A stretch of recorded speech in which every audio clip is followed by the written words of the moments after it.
Hello everyone.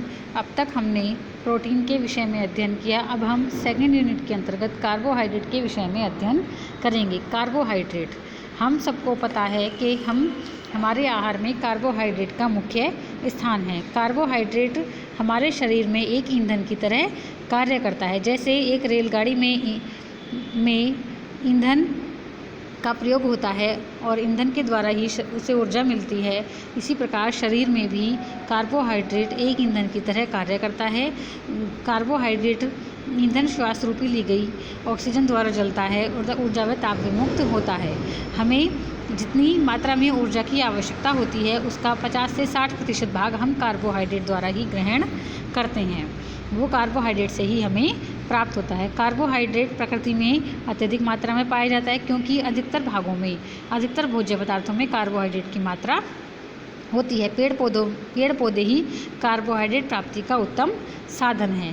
पेड़ पौधों में जो क्लोरोफिल उपस्थित होता है यह सूर्य के प्रकाश की उपस्थिति में वातावरण से कार्बन डाइऑक्साइड लेता है व उसके द्वारा कार्बोहाइड्रेट का निर्माण होता है।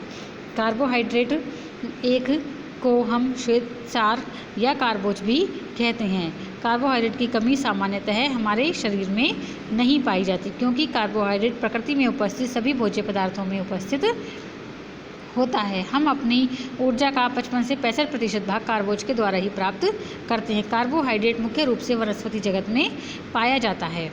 यह है पेड़ पौधों की जड़ों में प्रकाश संश्लेषण की क्रिया द्वारा होता है। क्लोरोफिल जो होता है सूर्य के प्रकाश में कार्बन डाइऑक्साइड तथा मिट्टी से लिए गए पानी से संश्लेषण के परिणामस्वरूप कार्बोहाइड्रेट का निर्माण होता है। यह पौधों के तनों में सेलुलोज के रूप में पाया जाता है। कार्बोहाइड्रेट को श्वेतसार शर्करायुक्त भोज्य पदार्थ भी कहा जाता है, अर्थात यह कार्बोहाइड्रेट ही मुख्य होता है।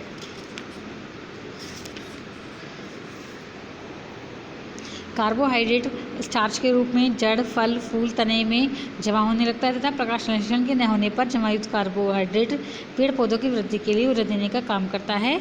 इस प्रकार हम इसे शर्करायुक्त भोज्य पदार्थ भी कह सकते हैं। यह मुख्य रूप से अनाजों में, जड़दार सब्जियों में जैसे कि आलू में, शकरकंदी में अधिक मात्रा में पाया जाता है। वह पौधे के तृणधान्य व जड़ वाली सब्जियों में चावल, गेहूँ, बाजरा आदि में पाया जाता है। कार्बोहाइड्रेट का रासायनिक संगठन।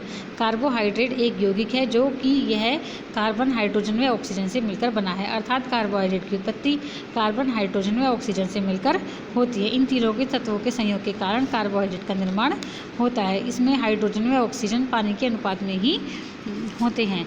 कार्बोहाइड्रेट का रासायनिक सूत्र है C6H12O16 है। कार्बन के 6, हाइड्रोजन के 12 और ऑक्सीजन के 6 अणु विद्यमान होते हैं।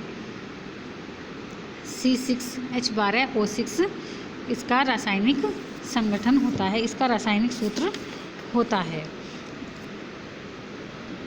कार्बोहाइड्रेट का वर्गीकरण। कार्बोहाइड्रेट को हम मुख्य रूप से 3 भागों में बांट सकते हैं: मोनोसैकेराइड, डाइसैकेराइड और पॉलीसैकेराइड। मोनोसैकेराइड के अंतर्गत 3 भाग हैं: ग्लूकोज, फ्रक्टोज और गैलेक्टोज। डाइसैकेराइड के भी 3 भाग हैं: सुक्रोज, माल्टोज व लैक्टोज। पॉलीसैकेराइड के 5 भाग हैं: स्टार्च, डेक्स्ट्रीन, ग्लाइकोजन, सेलुलोज और पैक्टीन। सबसे पहले आता है मोनोसैकेराइड। मोनोसैकेराइड में एक अणु होता है, अर्थात यह कार्बोहाइड्रेट की सरलतम इकाई है। इसे हम एक अणुए शक्कर भी कहते हैं। दूसरा है हमारा डाइसैकेराइड। इसमें कार्बोहाइड्रेट की 2 अणु होते हैं, अर्थात इसे हम डाइसैकेराइड भी कहते हैं या द्विअणुईय शक्कर भी इसे हम कह सकते हैं। तीसरा हमारा होता है पॉलीसैकेराइड, जिसमें 3 या 3 से अधिक कार्बोहाइड्रेट के अणु होते हैं, जिसे बहुअणुईय शक्कर भी कहा जाता है।